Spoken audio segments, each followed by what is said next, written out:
हूँ हिना आपके साथ में। और हम जिस तरह से देख रहे हैं कि किसान आंदोलन इस देश में जिस तरह से चल रहा है, उसको लेकर कई सारी बातें हो रही हैं, कई सारे अपडेट्स हमें मिल रहे हैं रोजाना, और जिस तरह से सरकार का रवैया है इस पूरे किसान आंदोलन को लेकर, हम उसे भी देख रहे हैं। फिलहाल रविवार को सरकार ने एक बार फिर से किसानों को एक न्योता दिया है बातचीत करने का, और किसानों से कहा है कि वो हमें बताएं कि वो हमसे किस दिन बात कर सकते हैं, यानी कि तारीख तय करने का जो है एक डेट देने के लिए किसानों से कहा है। सरकार की तरफ से बात कही गई है। लेकिन जो किसान आंदोलन है, सिर्फ इस देश में पहला ऐसा आंदोलन नहीं है जो हुआ है। जैसे सीएए एनआरसी को लेकर जो आंदोलन हुआ है, उसकी अपनी अहमियत रही है। लेकिन इस पूरे सिटीजनशिप एक्ट को लेकर जो पूरा आंदोलन हुआ था, उसके बाद एक किसान आंदोलन हुआ है जो देश में बहुत बड़ा आंदोलन है। हमारे साथ इस वक्त इंडियन पीपल्स फ्रंट के राष्ट्रीय महासचिव रह चुके अखिलेंद्र प्रताप सिंह जी हैं, जो राजनीतिक विश्लेषक भी हैं, और जिन्होंने जन आंदोलन से अपने कई सालों के करियर में जन आंदोलन से जुड़े रहे हैं, और कई सारे किसान आंदोलन इन्होंने अपने करियर में देखे हैं। आज हम इनसे बात करेंगे, और इस बातचीत के दौरान हम देखेंगे कि जानने की कोशिश करेंगे कि आखिर ये किसान आंदोलन जो है, इसकी आज के दौर में क्या जरूरत है और क्या अहमियत है, और आने वाले वक्त में इसकी क्या-क्या चैलेंजेस सरकार के सामने हो सकते हैं, और क्या ये रोल अदा करेगा किसान आंदोलन। अखिलेंद्र प्रताप सिंह जी, आपका बहुत-बहुत स्वागत है फ्रीडम एक्सप्रेस में। सर, मैं आपसे सबसे पहले मेरा सबसे पहले सवाल आपसे यही होगा कि ये जो पूरा किसान आंदोलन है, इसको आप किस तरह से देखते हैं? देखिए, अभी तक के जितने भी आंदोलन हैं, वो सब हमारी नजर से गुजरे हैं, या तो मैं प्रत्यक्षदर्शी रहा हूं, या तो हमने उसको इतिहास में पढ़ा है। आप जानते हैं, मैं सन 82-83 में इलाहाबाद विश्वविद्यालय का अध्यक्ष था, और हमने एक संगठन साथियों के साथ मिल के पीएसओ बनाया था, और उसके बाद वही बाद में आयशा नाम से इलाहाबाद से शुरू होके जवाहरलाल नेहरू विश्वविद्यालय और जगहों पर पहुंचा। तो छात्र आंदोलन का मुझे अनुभव रहा है, और मैंने आंदोलन में जो चीजों को देखा है, और उसके बाद मैं इंडियन पीपुल्स फ्रंट से जुड़ा रहा हूँ, और इंडियन पीपुल्स फ्रंट के साथ जुड़ने से भी वह किसान आंदोलन आधारित ही एक बड़ा मोर्चा था। कहने का मतलब है कि मैंने किसान आंदोलन को जो देखा है, हिस्सेदारी की है, और उसकी हमने अगुवाई की है। खेत मजदूरों से लेकर दादरी किसान आंदोलन में पूर्व प्रधानमंत्री विश्वनाथ प्रताप जी के साथ मिलकर हमने एक किसान आंदोलन के सभी रूपों में हिस्सेदारी की है। अभी के भी किसान आंदोलन में मैं शरीक हूं, और अभी तक जो हमने देखा, 3 आंदोलन हमारी नजर से गुजरते हैं। एक जो आंदोलन सबसे बड़ा किसानों का महासंग्राम था, जो हमारे देश की पहली आजादी की लड़ाई मानी जाती है 1857 की, जिसमें बहादुर शाह जफर की अगुवाई में देश का किसान बड़ी बहादुरी से लड़ा और कंपनी राज को खत्म किया। दूसरी लड़ाई हम गांधी जी का पढ़ते हैं चंपारण से, और 1917 से शुरू हुआ सरदार पटेल के बारदोली का और सहजानंद सरस्वती का, जिसका मूल जो चरित्र था वो राजनीतिक था। एक आंदोलन हमने विश्वनाथ प्रताप के साथ, विश्वनाथ प्रताप जी बीमारी के हालत में भी दादरी आंदोलन में जो कारपोरेट की जमीन की लूट हो रही थी, उसके खिलाफ वो खड़े थे, और उस आंदोलन में हम सब लोग शरीक थे। और यह जो आंदोलन मैं देख रहा हूं, ये अतीत के जितने आंदोलन हैं, इन सभी आंदोलनों को अपने में उसका जो अंतर्वस्तु है, उसका जो लोकतांत्रिक उसका कंटेंट है, यह किसान आंदोलन अपने में समेटे हुए है। और जो बहुत सारे लोगों की यह इच्छा थी कि राजनीतिक आजादी के बाद हमारे देश को आर्थिक और सामाजिक आजादी चाहिए, उन सब इच्छाओं को आने वाले दिनों में यह आंदोलन जिस ढंग से चल रहा है और एनडीए की सरकार जो मोदी जी की अगुवाई में जो अपनी हठधर्मिता दिखा रही है, जो चौतरफा आंदोलन को बदनाम करने में लगी हुई है, किसानों की जो सहज भाव है, भावना है, उसको नहीं समझ पा रही है। मुझे लगता है इस देश को आने वाले दिनों में यह एक नया रास्ता भी ये आंदोलन देगा।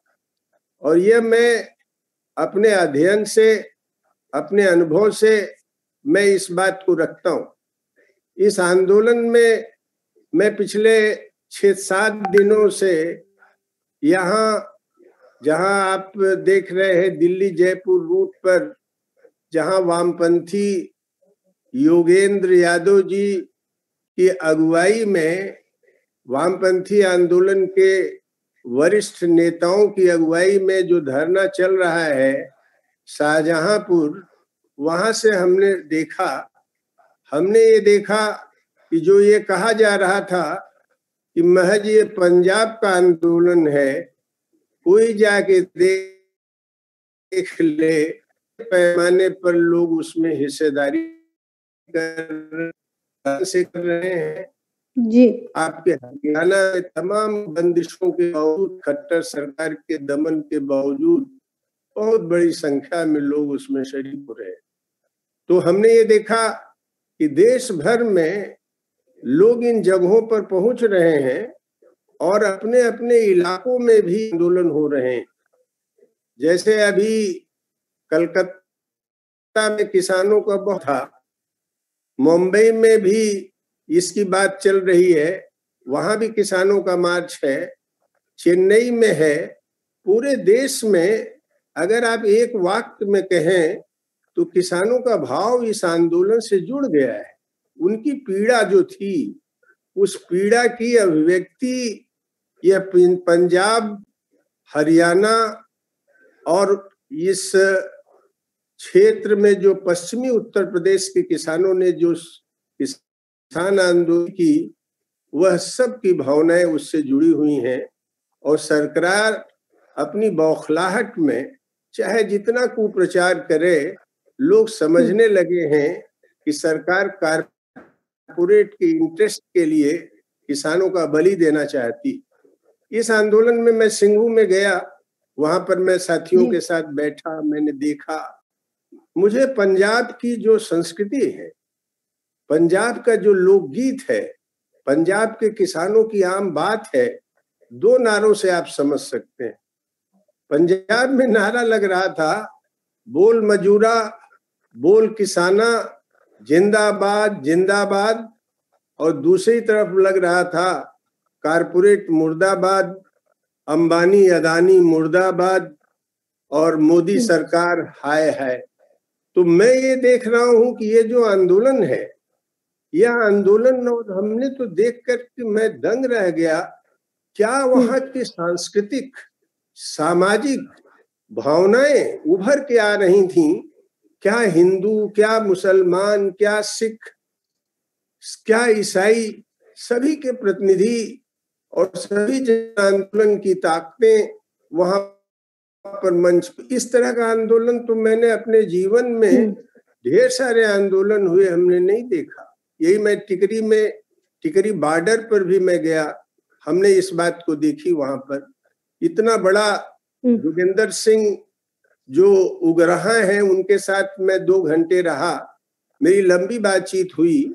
मैंने पूछा कि आपने भीमा कोरेगांव के लोगों के लिए क्यों उनकी रिहाई की बात की, उनके साथ एकजुटता प्रदर्शित किया। उन्होंने कहा कि वो तो हमारे किसान आंदोलन जैसे आंदोलनों के साथ हर स्तर पर जुड़े रहे बुद्धिजीवी है, हम अगर उनके पक्ष में नहीं खड़े होंगे तो कौन खड़ा होगा? मुझे उनकी बात वाजिब लगी। आप जानते हैं आनंदीबेन तुमटे अंबेडकर जी के परिवार से किसी न किसी रूप से जुड़े हुए हैं, और मैं समझता हूं कि भारतवर्ष में अंबेडकर आंदोलन का इतना बड़ा बौद्धिक चिंतक शायद ही आज हिंदुस्तान में कोई हो। हमने देखा गौतम नवलखा, ये आप जानते हैं इकोनॉमिक वीकली जैसे मैगजीन के संपादक मंडल में रहे हैं। वह व्यक्ति जो जीवन भर अच्छे पृष्ठभूमि से आने के बावजूद आंदोलन के लिए अपनी पूरी जिंदगी दे दिया समर्थन में, उसको जेल में डाल दिया गया। सुधा भारद्वाज को आप जानते हैं कि अमेरिका में रहने वाली इतने बड़े अर्थशास्त्री की बेटी, उनको जेल में डाल दिया गया, जबकि पूरा देश जानता है कि भीमा कोरेगांव किन लोगों ने कराया था और उसमें उनकी कोई शिरकत नहीं थी। तो उनकी बात जो जोगेंद्र सिंह उग्रहा ने कही वो मुझे अच्छी लगी, और उन्होंने कहा कि मेरा आंदोलन पूरी तौर पर शांतिपूर्वक आंदोलन चलाने की मेरी प्रतिबद्धता है। मैं जीवन भर इस शांतिपूर्वक आंदोलन को ही विकसित करता रहा हूँ। तीसरी तरफ फिर मैं यहाँ गया, मैं दंग रह गया, और बड़ी मेरी पीड़ा थी जब पश्चिमी उत्तर प्रदेश आरएसएस और बीजेपी की राजनीति ने हिंदू और मुसलमान में बांट दिया था। एक पूरी गंगा जमनी तहजीब, चाहे वो चौधरी साहब रहे हों, चाहे किसान आंदोलन रहे हों, जो वहां पर हमारी एकता थी, उस पूरे एकता को तुच्छ राजनीति के लिए बीजेपी ने जो तोड़ दिया था, सिचुएशन को जो उन लोगों ने सांप्रदायिक बना दिया था, मैंने देखा कि खाप के बारे में भी मेरा नजरिया बदल गया। लोग कह रहे थे, मैंने खाप के चौधरियों की बात सुनी, खाप के महासचिव की बात सुनी, वहां के 84 गांव के खाप के लोगों को सुना। उन लोगों ने कहा खाप हमारा बाद में है, पहले हम किसान हैं। मैंने वहां देखा मुस्लिम चौधरी, उन लोगों की अच्छी खासी, मुस्लिम अवाम की अच्छी खासी हिस्सेदारी। मुझे बड़ा संतोष हुआ कि कम से कम जो सांप्रदायिक जहर पैदा किया गया था, इस आंदोलन ने फिर से सामाजिक समरसता पैदा कर दिया, फिर से हमारा सांप्रदायिक सद्भाव ला दिया। फिर हम गौर से कह सकते हैं कि हम 1857 के वंशज हैं, हम भगत सिंह के वंशज हैं। यह किसान आंदोलन इस एक साथ में कारपोरेट की जो तानाशाही है हमारे देश में, जो उसकी विदेशी कंपनियों की जो तानाशाही स्थापित की जा रही है, और जो सांप्रदायिकता पैदा की जा रही है, जो वर्णीय व्यवस्था, यह एक साथ अपनी मांगों के साथ साथ समाज और राष्ट्र के पुनर्निर्माण का आंदोलन है। इसी रूप में हम ठीक है। अखिलेंद्र जी, मैं एक सवाल आपसे करना चाहूंगी कि आप पूरी डाइवर्सिटी की बात कर रहे हैं इस पूरे आंदोलन के बीच में, लेकिन अब जैसे अगर देखें रूरल इंडिया में खास तौर से जो किसानों के हालात हैं, उस पर मैं चर्चा करना चाहूंगी कि वहां पे जातिवाद जो है एक तरह से देखा जाए तो जातिवाद भी बहुत ज्यादा है, और इस पूरे प्रोटेस्ट में जातिवाद पर कोई बात नहीं की जा रही है। हम पिछले आंदोलन देखें तो वहां पे कहीं ना कहीं काउंटर करने की कोशिश की गई जातिवाद को, और किसानों को जिस तरह से देखा जाए तो ये सब चीजें हैं, और आंदोलन की खासियत जो है वो भी बरकरार है। हेलो जी, क्या पूछी? लास्ट वाली बात सुनाई नहीं दी। अखिलेंद्र जी, मैं पूछना चाह रही हूँ कि एक फ्यूडल सिस्टम जो बरकरार है अभी भी इस पूरे उस चीज को लेते हुए, और जातिवाद का जो एक मामला है इस पूरे आंदोलन को लेते हुए होती हुई नजर नहीं है आंदोलन में।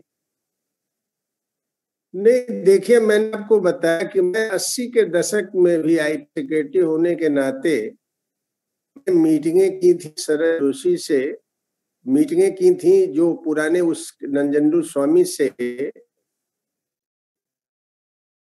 उस आंदोलन को हमने देखा है, राकेश टिकैत से भी हमारी बात हुई थी। हमने ये देखा कि ये अपने अंतर्वस्तु में किसान आंदोलन जाति को तोड़ देता है। आज आप बात करो या न करो, व्यवहार में अगर आप देखिए, यही इस आंदोलन की खासियत है। किसान आंदोलन में 3 धाराएं बहुत मजबूती से हैं। एक तो वामपंथी जो राजनीति है उससे जुड़े हुए संगठन है इसमें किसानों के, उसमें दूसरी तरफ देखिए सामाजिक आंदोलन मेधा पाटकर से लेकर सुनीलम है, और तीसरा है राकेश टिकैत जी से लेके अन्य लोग हैं। तो ये जो आंदोलन है, यह आंदोलन खेत मजदूर से लेके किसानों के सभी हिस्से को समेटे हुए है। और जब किसान एकता जब भी बनी है, चाहे सहजानंद सरस्वती में देखिए आप, कहिए या न कहिए, लेकिन यह आंदोलन पूरी जातीय व्यवस्था की जड़ता को तोड़ रहा है। ये अपने आप व्यवहार में जातिवाद का अपने आप वो खंडन कर रहा है। ये सांप्रदायिक का भी ये आंदोलन है, अपने व्यवहार से यह प्रमाणित है। तो मैं समझता हूं कि यह जातीय प्रश्नों को भी आने वाले दिनों में, सांप्रदायिक प्रश्नों को भी, ये एक नए भारत के निर्माण में ये किसान आंदोलन, और इस किसान आंदोलन से अगर आप देखें, डॉक्टर्स फॉर फार्मर्स एक टीम पहुंची हुई, स्टूडेंट फॉर फार्मर्स एक टीम पहुंच रही है, यूथ फॉर फार्मर्स एक टीम पहुंच रही है, दलित आंदोलन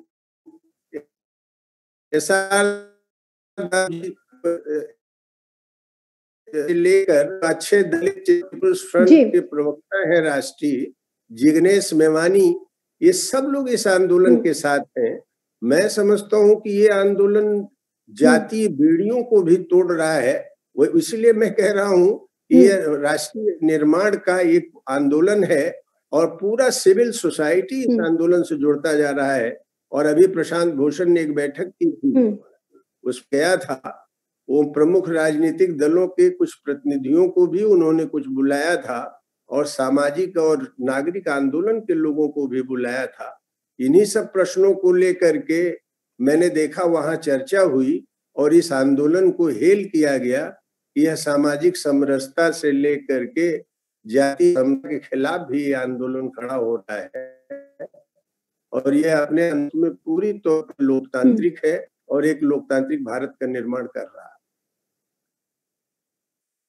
जी, मैं आपसे जानना चाहूंगी अखिलेंद्र जी कि जिस तरह से हम लोग किसान आंदोलन देख रहे हैं और आप कह रहे हैं कि ये बहुत ही आगे चलकर बहुत ज्यादा प्रभावशाली, और भी ज्यादा प्रभावशाली होने वाला है जितना है, क्या चैलेंजेस हो सकते हैं इसका किसान आंदोलन की वजह से?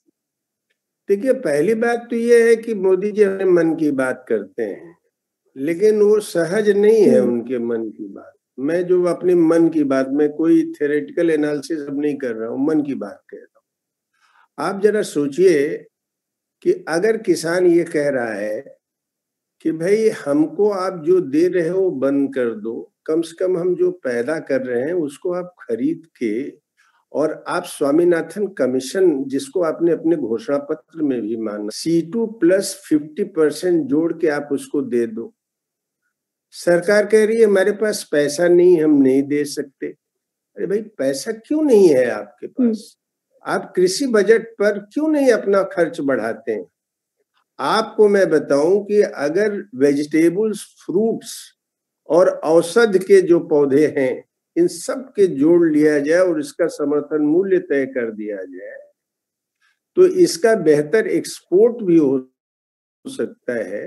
वर्ष में ज्यादा से ज्यादा, अभी वैसे हम लोग इस पर अर्थशास्त्रियों की एक टीम बनाए हैं, वर्क कर रहे हैं वो लोग, मेरा जहां तक अनुमान है ज्यादा से ज्यादा 2.5-3 लाख करोड़ रुपए खर्च करने हैं।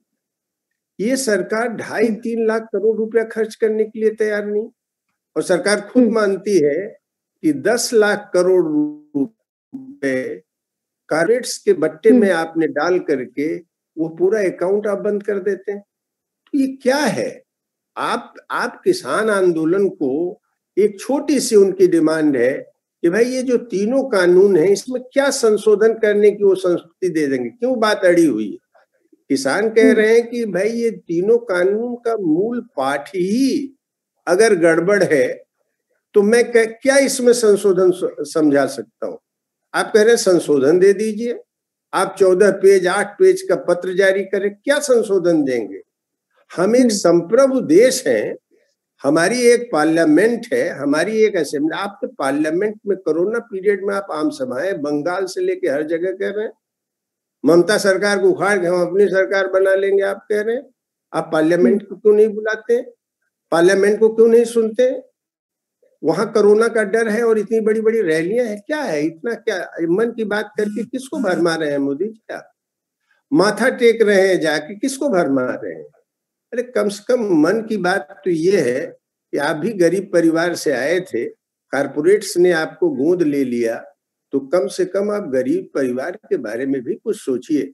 हमने इस देश में यह भी देखा है कि जो बड़े घरों में पैदा हुए हैं वो गरीबों के बच्चे हो गए, गरीब लोग उनको गोद ले लिए और गरीबों के बच्चे कारपोरेट गोद ले रहे हैं।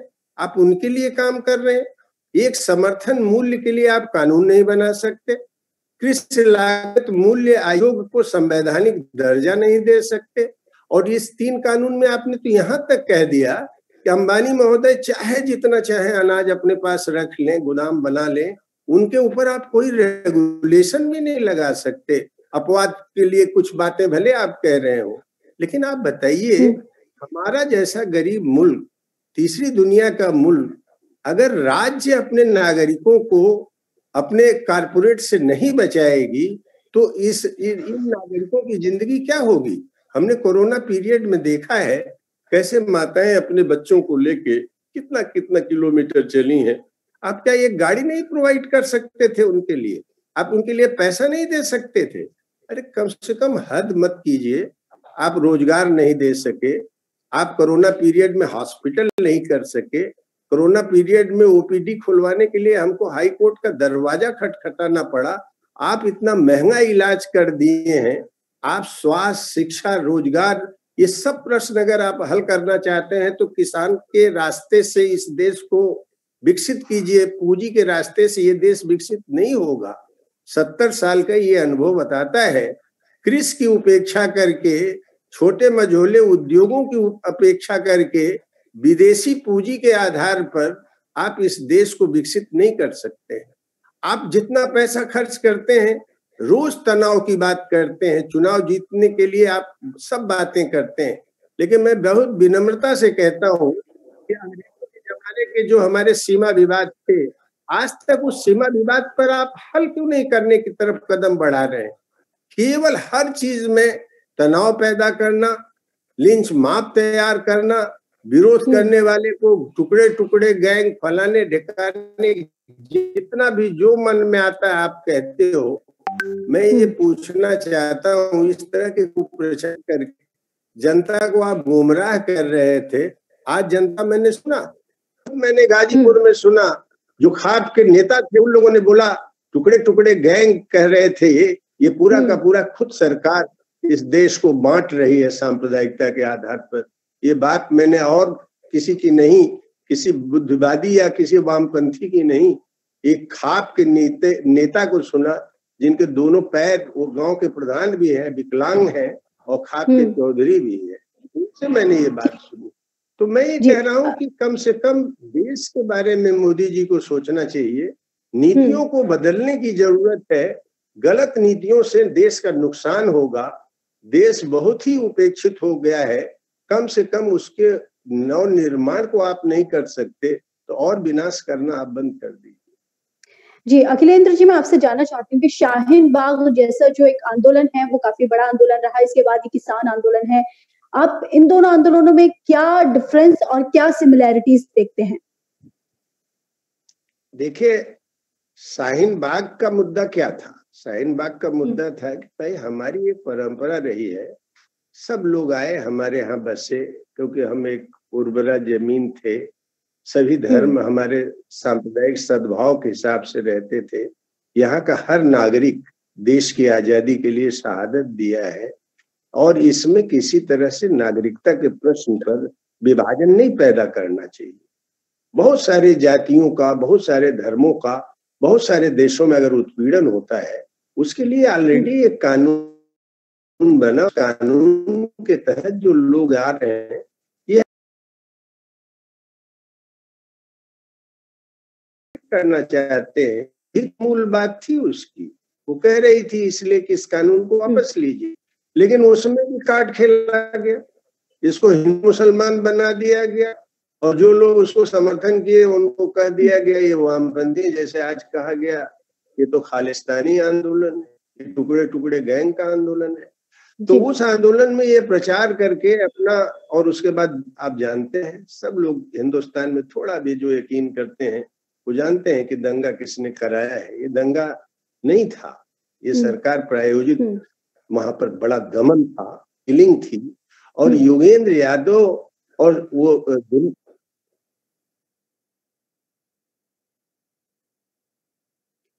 हमारा शायद कनेक्शन अखिलेंद्र प्रताप जी से टूट गया है, हम कोशिश करें।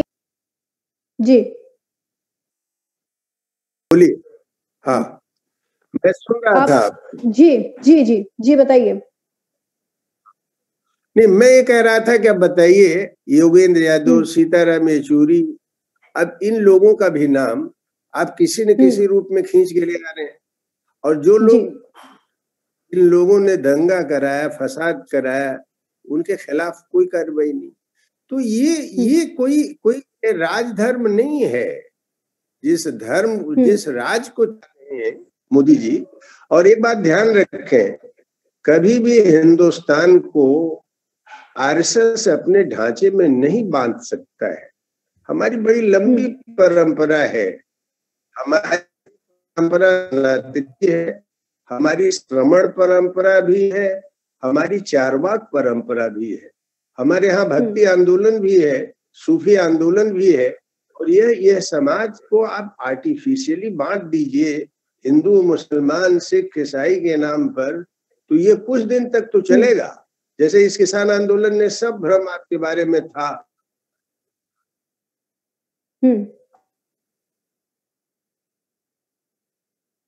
आपको आवाज आ रही है अखिलेंद्र जी? मैं कह रहा था हमारी एक लंबी परंपरा है, आरएसएस के साथी इसको भूल जाते हैं जी। हमारे यहाँ सनातनी परंपरा, श्रमण परंपरा, लोकायत परंपरा, भक्ति आंदोलन, सूफी आंदोलन और ब्रिटिश राज के खिलाफ हिंदू मुस्लिम इत्तेहाद के आधार पर हमने 1857 लड़ा। गांधी जी की अगुवाई में इस पूरे देश को हमने खड़ा किया।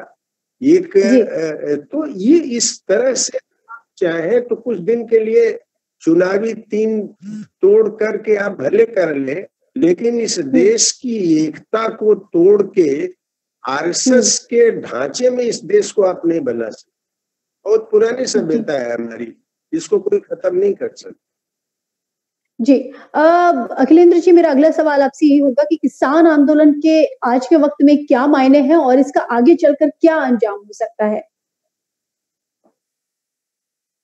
देखिए, मैंने आपको बताया कि ये किसान आंदोलन 3 उनके काले कानूनों को खारिज कराने के लिए है और साथ ही साथ एक राष्ट्रीय कानून मिलजुल करने की बात कर रहा है।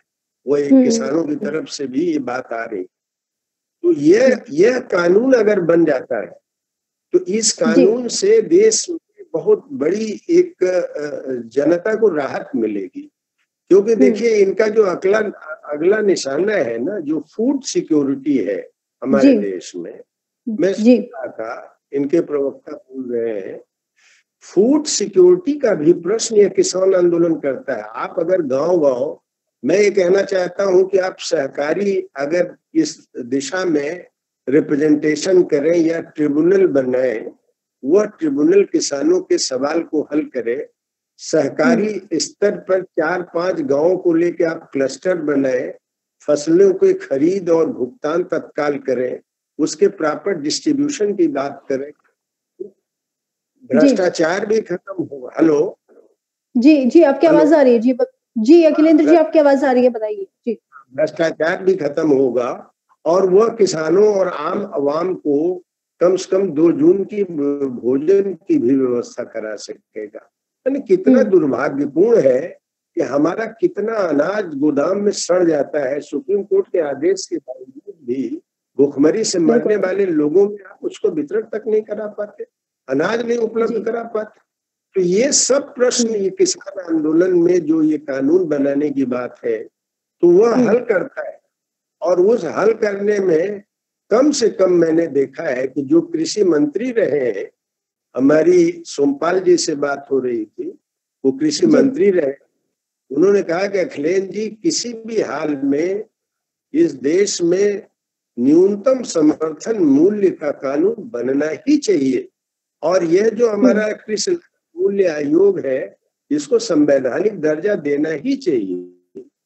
तो ये प्रश्नों को जो लोग उठा रहे हैं, एक बुद्धिजीवी से लेके जो अच्छे ईमानदार राजनीतिक कार्यकर्ता है, वो सब लोग इन प्रश्नों को उठा रहे हैं।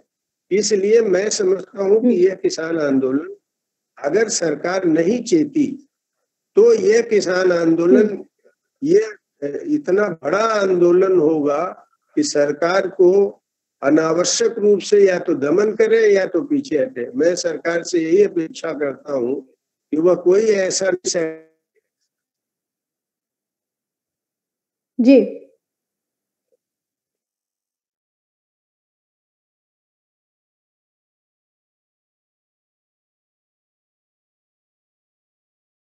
अर्ज है कि उनके फसलों की खरीद के लिए राष्ट्रीय कानून बने और आयोग को संवैधानिक दर्जा दे।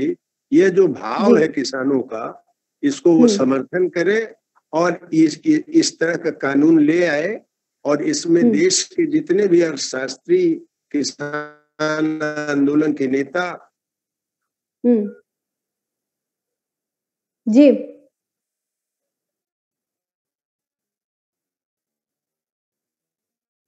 चलिए, बहुत बहुत शुक्रिया इंद्र जी हमारे साथ जुड़ने के लिए। कनेक्टिविटी बहुत ज्यादा कमजोर है, हम शायद इसलिए अपनी बात पूरी नहीं कर पा रहे हैं।